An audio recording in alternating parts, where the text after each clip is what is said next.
دا یو ورو سوال کړی دی چې کله یو سړی جومات ته لاړ شي او د امام سره په منځ کې شریک شي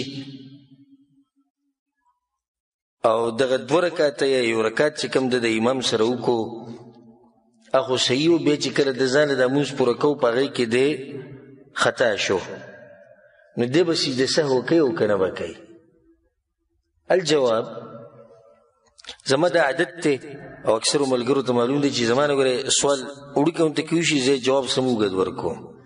د هغې وجه دا ده 2 وجې دي. یو دا چې دا خلک پوه شي، دویم دا چې زما خپل شوق دی چې زه دا هره مسله دې رونو خویندو ته واضحه کړم نو چې سوال د الله په مخ کې زما هم غاړه ازادي او دوی مې عبادت په ښه طریقه باندې وکړي. زه به درته حاصل د دې مسلې ذکر کړم. امام او مقتدي دوی چې په منځ کې خطا شي نو د دوی بعض حالات دي، هغه ټول حالات ته ذکر کومه.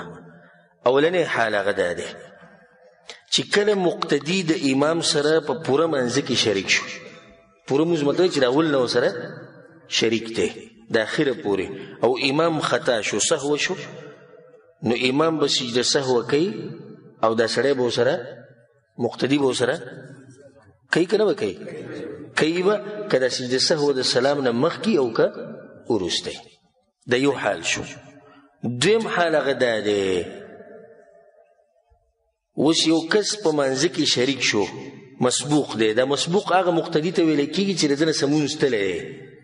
یو سړی په منځ کې شریک شو او صحیح حصه تې تلې ده او امام په هغه حصه کې خطا شو کوم کې چې دا مقتدي شریک شوی دی نو بیا په دې کې تفصیل دی. تاسو ودې کوئ که ودې چې دا مسله پرېږدو کې دا ګوره تفصیلي مسله ده. په دې مسلو باندې علماو کتابونه لیکلي، زه درته د هغه ټولو کتابونو حاصل بیانوم. نو که تاسو ودې چې بیا موږ پرېږدو بل درس کې چې کله وی خو برابر ناسو بیان کو پامم دی ورته که نه. دویم حال دا دی چې یو سړی د امام سره شریک شو په منځ کې او حصه د مونځ تې شوې ده او امام خطا شو په کومه حصه کې کوم کې چې ورسره دی شریک شوی دی. اوس به په دې مسله کې تفصیل دا دی که امام سجده سهو وکړه د سلام نه مخکې نو دی خو به ورسره لازم سجده سهو کوي، ځکه چې هلته د امام تابعداري به کوي که نه، بیا به خپل مونځ پوره کړي او بیا به سجده سهو په آخره کې وکړي.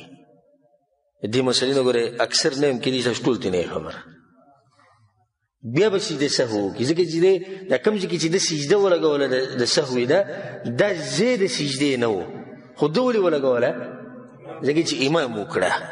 نو دویم کیفیت هغه دا دی که چېرته د امام سجده سهو وکړي د سلام نه بعد سلام یې وګرځو او بیا دوه سجدې کوي نو دی به ورسره سجدې نه کوي ځکه چې مونځ نه خو ووتو که نه، سلام هلته وګرځېد چې سلام وګرځېد دی د منځه نه ووتو، چې د منځه نه ووتو دی به دغه مونځ پوره کړي او بیا به د خپل منځه چې مونځ پوره کړي وروسته به سجدې سهو وکړي. په دې کیفیت ورسېدی. د دویم حال شو.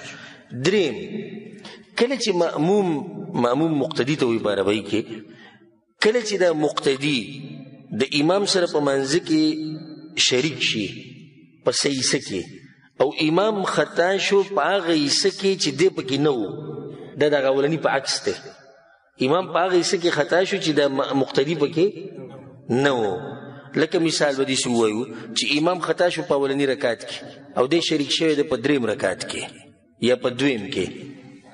نو اوس به موږ دا وایو که امام سجده سهو وکړه د سلام نه مخکې نو دی خو به ورسره لازم کوي، نو بیا دې خپل مونځ پوره کړي او سجده سهو به کوي نه به کوي. ولې؟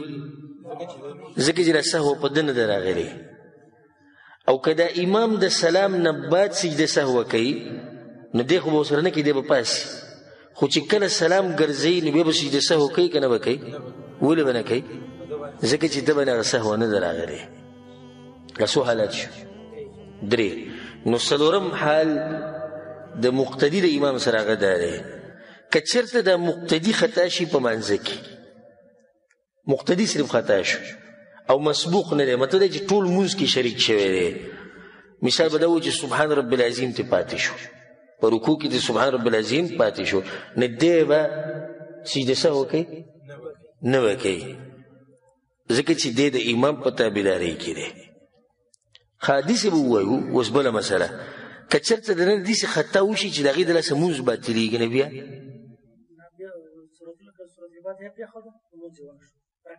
رکعت یې ونه شو، نو څه به کوي؟ دا رکعت به بیا کوي. چې کله دنه رکن پاتې شو، یو خو واجب پاتې شو، یو سنت کار پاتې شو، باندې سهو نشته، سجده سهو نشته، خو رکن دنه پاتې شو چې د هغې نه بغیر مونځ نه کېږي، رکعت نه کېږي. نو موږ به اوس دې ځای کې دا وایو دې مقتدي ته چې کله امام سلام وګرځو نو ته به پاسې بل رکعت به وکړي، ځکه چې کوم رکعت کې چې تا نه رکن پاتې شوی دی هغه رکعت لغوه شوی دی، یعنې پالتو. نو کله چې بیا ته تشهد وکړي سلام ګرځې بیا به څه وکړي؟ سجده سهو به وکړي. دا څو حالات شو؟ څلور. پنځم حال د امام مقتدي هغه دا دی چې کله مقتدي خطا شي په خپل منځه کې او دی د امام سره د منځه په سیسه کې شریک شوی دی، نو دی به سجده سهو کوي لازم. که دی په هغه ځای کې خطا شوی دی کوم چې د امام سره، او که نه په هغه منځه کې خطا شوی دی کوم چې د ځان له پوره کو. او دغه زموږ د ورور سوال و، د هغه جواب پکې ډېر دننه ور ګډوډ شو، خو هغه جواب دا شو، هغه د تپوس هم دا کړی چې سړی د امام سره شریک شي په بعض مانځه کې، اوس چې دی د کوم مونځ پوره کوي په هغې کې دی خطا شو نو سجده سهو به کوي او که نه به کوي به. او دغه کومه حصه کې چې د امام سره شریک شوی دی په هغې کې خطا شو نو سجده سهو به کوي که نه به کوي به.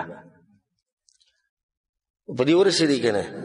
نو دا پنځه حالات شو د امام او د مقتدي. او دا چې نه معلوم سړي ته که نه، او ډېرو ته نه دي معلوم، نو کله چې امام خطا شي د مقتدیان په دوی باندې سمدي یو دغه راشي، نو دا مسلې زده کول لازم دي، ځکه چې دا مونځ خو موږ په ورځ کې څو پیرې کوو. الله دې به موږ پوه وکړي.